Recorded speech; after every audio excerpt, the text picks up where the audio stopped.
guess really is, or what it could be. So let's get right into the video.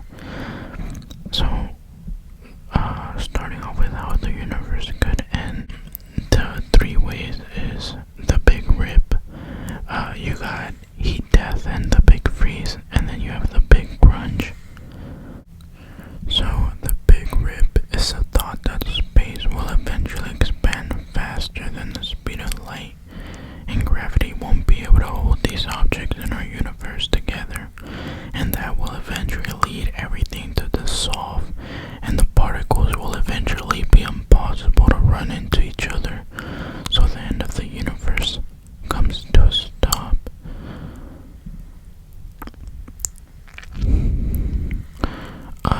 The Big Freeze is similar to the Big Rip in that the universe keeps expanding, and eventually things needed to create new stars will be exhausted and won't be able to form anything as our resources expand away from each other.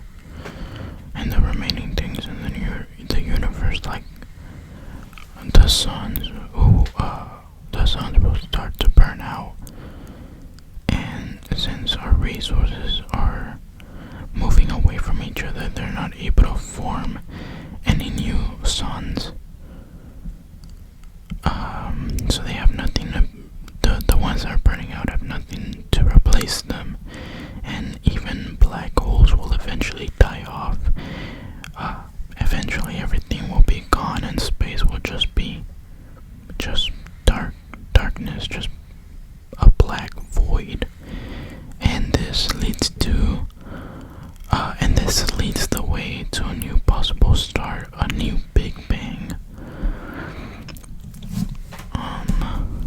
The Big Crunch is when the expansion of the universe becomes slower over time and gravity overpowers it, bringing everything flying back into each other, kind of like a reverse Big Bang, and eventually everything will be devoured by black holes merged together, forming supermassive black holes, or forming a supermassive black hole that will devour the universe and eventually itself, leading once again to nothing.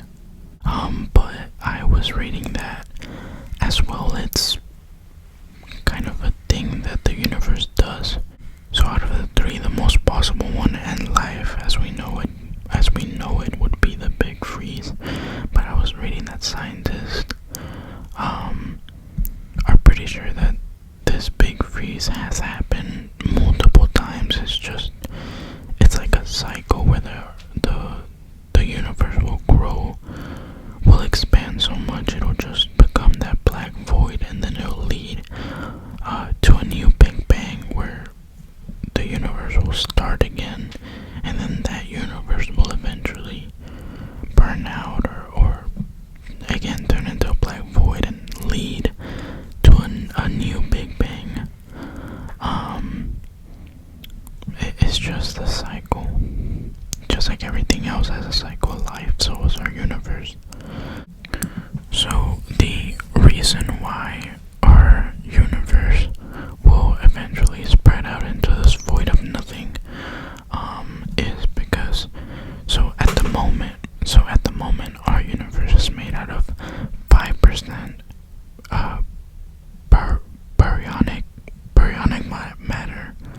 baryonic matter. So that is the density of all our planets, stars, the things that are in our universe that we can, I guess, see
yes, we can deflect those meteors, but there are some very rare cases where the meteors come close and we don't even detect them till they've already passed by or it's too late.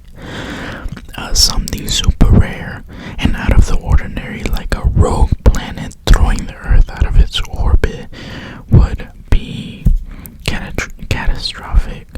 A sun flare throwing the technology of this Earth back into the Stone Ages, and I believe this almost happened back in 2012, where there was a sun flare that almost wiped out everything on Earth. And even our own human race, leading us to our own extinction. Nuclear war could end life on Earth in an instant. Things like that, radiation, death, everything that comes with nuclear war.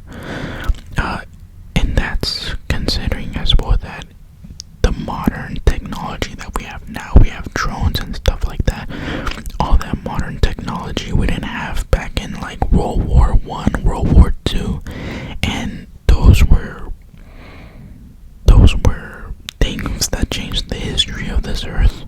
The atomic bombs now are 100 times stronger than they were before. It's crazy. With that, we also have global warming and pollution. Those could eventually lead to our Earth's destruction. Overfishing,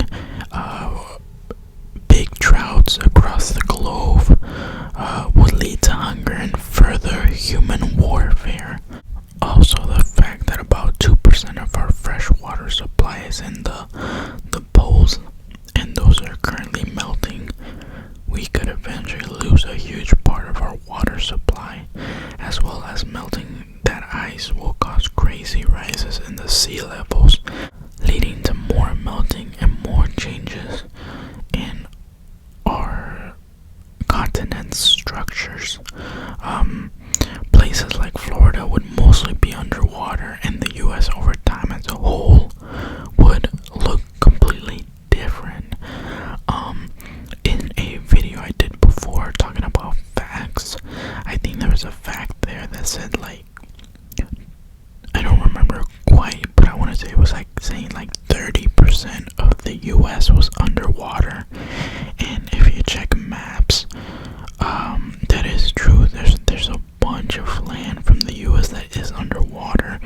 Now, whether that land was there before and then it was taken away by rising sea levels, or if it's just, land that's under the sea level and there's no way that could ever be above sea level. It's crazy to think that if water rises, places like Florida will be split in half. Half of it will be underwater. Places like Houston will be underwater eventually. So that's crazy to think. In a brief explanation, I'll tell you how this will happen. So basically in Antarctica we have this very important section known as I think it's the Thwaites Glacier. The Thwaites Glacier, which alone if melted could cause about a 10-foot rise in our ocean levels. It's located on the west side of Antarctica. And why it's so important is because this glacier is below sea level, meaning that as water temperatures rise around it, the glacier, which actually slopes a mile down, is melting. And so, how do I explain this? I guess I'll try to post a picture so I'm able to show it. But basically the water's going into that slope, it's melting that glacier from the bottom, and then the top part, which is kind of the very peak of it, which is on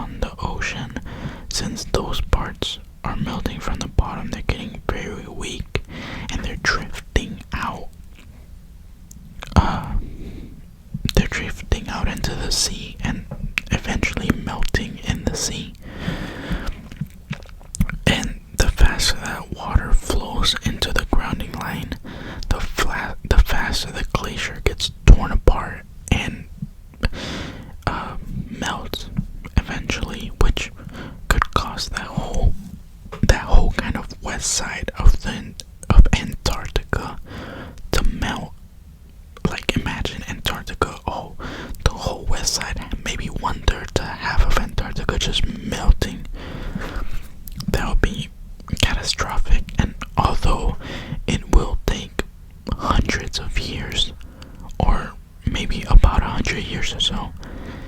It's bound to happen, and we can't really, the way our emissions are going, the way our global warming is going, you know, we're making it worse.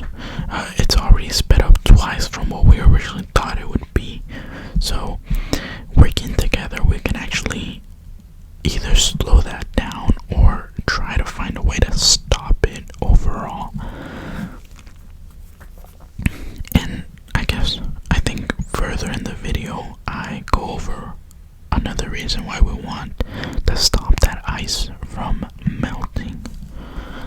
There's another big reason other than rising sea levels, but we'll get to that later in the video. So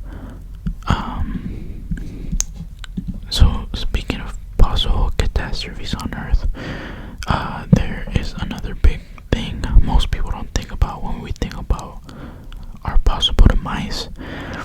This isn't something that will come crashing from the sky. It's not a meteor, it's not a rogue planet, and it's not human made, so it's not like a bomb or anything like that.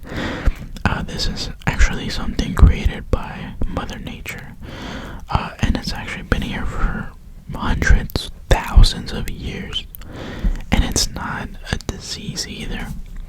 Although, like I was just talking about, for the glaciers, now that we talked about the polar caps melting, we'll come back to that in just a minute. But the thing I was originally talking about is what's hidden below Yellowstone Park. It is a very powerful volcano ready to rip the whole United States apart. So the Yellowstone supervolcano, that is a supervolcano that could change the way we live, not just in America, but in the whole world. So if this volcano were to like erupt today, the amount of dust and gases this would throw into our Earth,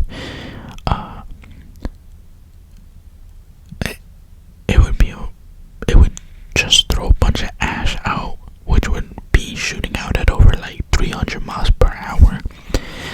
The ash in the sky would eventually block out the sun and change temperatures, not only in America, but all over the world. This would eventually lead to no summer vacations for a couple of years, as we will be in freezing temperatures for some time. Again, all over the world. This is not in America, even though that supervolcano is in America. This is a problem that will happen all over the world. It'll affect everybody. And even if the ash doesn't cover the Earth, temperature drops will happen after the eruption, and during the eruption, that'll be a completely different story. Like I was saying, it'll shoot gases and ash 300 miles per hour as well. That'll shoot out chunks of rocks, and the temperature around the volcano will range anywhere from 1,000 to over 2,000 degrees Fahrenheit. So if you're close to that volcano, you might pretty much be either disintegrated or being kind of far enough but not too far. You probably will get some heavy burns. So when it starts shooting out chunks of rock, stuff like that, you'll see a meteor shower where the explosion will shoot out hot rocks hundreds of feet away, maybe thousands, like I meant to say hundreds of miles away, in all directions, and they'll eventually fall back onto Earth, causing destruction, hitting homes. If it hits like water or lakes, it's very hard. It's very hot rocks, so it could kill animals. It could start wildfires, things like that. But overall,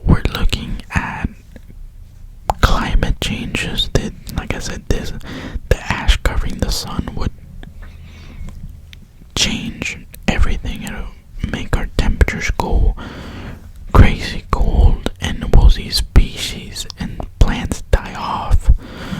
Things that aren't able to adapt to that crazy change so quickly, as well as the toxins released into our atmosphere and inhaled by us would cause deaths and sickness and all kinds of health problems, not only at that time but in our future. So going back to what I was saying earlier about diseases, so diseases is a whole nother thing. So with the polar caps melting, we are being reintroduced to things that we have never, to things that we thought were completely wiped out, but we are also getting introduced to things that we've never seen before. So now being reintroduced into the human species whose immune system doesn't recognize these viruses will be weaker than ever. I guess just throwing out an example out there. What about chickenpox? So I guess chickenpox is a better example. So chickenpox nowadays, we can go out and we can get a shot and that's it. A lot of people won't really worry about it nowadays, but what if that was reintroduced and let's say our population now is more comfortable, we're like, oh, chickenpox is extinct, like nobody really gets it anymore, and a lot of people, they get too comfortable, they don't want to take the chickenpox shot or vaccine or whatever, and then bam, it's reintroduced to the human body, and the human body doesn't recognize it, starts spreading fast. Our bodies will be weak to it. It won't recognize what it is. But as time comes, we will slowly prepare. I'm pretty sure scientists will be conducting tests to see what exactly is coming from the water that's being melted. They'll be able to find new diseases and hopefully try to contain them before they get out into the open and spread. Or if they do, they'll be able to maybe give us a heads up to be careful for them. But I mean, with our recent pandemic, hopefully the public is a bit more ready to take action, and now we know kind of the risks when it comes to new viruses and things that we can't control. And we've seen how this pandemic has completely changed our lives. So hopefully in the future we don't take it so easily and we're able to prepare together and fight together against these new things that are going to be coming into contact with us. Things that, like I said, we're either going to be reintroduced to or things that we have never seen before, and we'll learn about when the time comes. But let's say we do make it into the time where we have moved into a new planet. Humanity has evolved and found ways to travel our close surrounding planets, and we're able to travel reasonably to Mars or to other planets. That's after, we have found ways to terraform them. Hopefully this is before the sun has expanded and Earth is no longer inhabitable or isn't consumed by the sun when the sun eventually grows. What will happen when our sun eventually dies, out in the next couple of billions of years?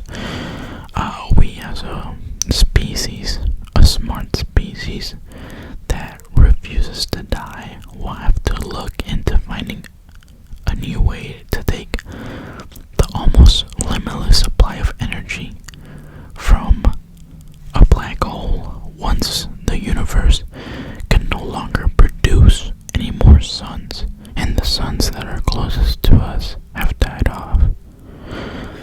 So whether it'll be a big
guys. I'll make another video, I guess, kind of explain a little bit better. Just going over things that I want to achieve with this channel in the future, but I'm not going anywhere. Thank you guys so much. You guys have a wonderful night.